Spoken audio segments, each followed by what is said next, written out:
મારું નામ ડૉક્ટર દિવ્યા રવિયા જાડેજા છે. હું ડીવાયએસપી હેડક્વાર્ટર તરીકે ખેડા નડિયાદ જિલ્લામાં કાર્યરત છું.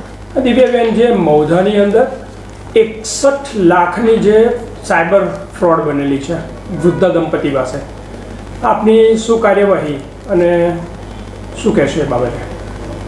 મૌધા જે છે ત્યાં મૈસા ગામમાં એક વૃદ્ધ દંપતી જે છે એ રહેતા હતા અને એમની પાસે ગઈ તારીખ 9/11ના રોજથી 19/11 સુધી સતત હું CBI બોમ્બેથી બોલું છું એમ કરી અને અધિકારી તરીકે પોતાની ખોટી ઓળખ આપી અને તમારા નામનું પાર્સલ જે છે તેમાં MD ડ્રગ્સ છે એવું જણાવી અને સમયાંતરે અલગ અલગ સમયોમાં એમની પાસેથી જે છે એ RTGS દ્વારા રૂપિયાની જે છે એ ટ્રાન્સફર કરવામાં આવેલા છે.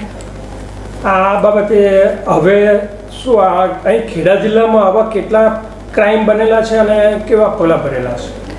આ વૃદ્ધ દંપતીની વાત કરીએ તો એમને પણ પોતે ડિજિટલ એરેસ્ટ થશે તેવું ખોટું ત્યાંના જે અધિકારીઓ તરીકેની ઓળખ આપી અને એમની પાસેથી રૂપિયા 61 લાખ જે છે સમયાંતરે પ્રથમ 11 લાખ, પછી 7 લાખ અને પછી 43 લાખ.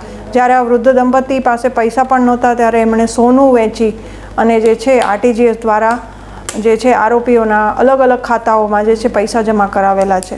આ પ્રકારના બનાવો જે છે હમણાં જે છે એ આપણે જોઈએ છે કે સમગ્ર દેશમાં, સમગ્ર રાજ્યમાં ખૂબ જ વધ્યા છે, જેમાં તમારી ડિજિટલ એરેસ્ટ કરવામાં આવશે, જેથી વોટ્સઅપના માધ્યમથી ઓડિયો અને વિડીયો કોલથી એ લોકો કોલ કરી અને આ રીતે બ્લેકમેલ કરી અને પૈસા પડાવી રહ્યા છે.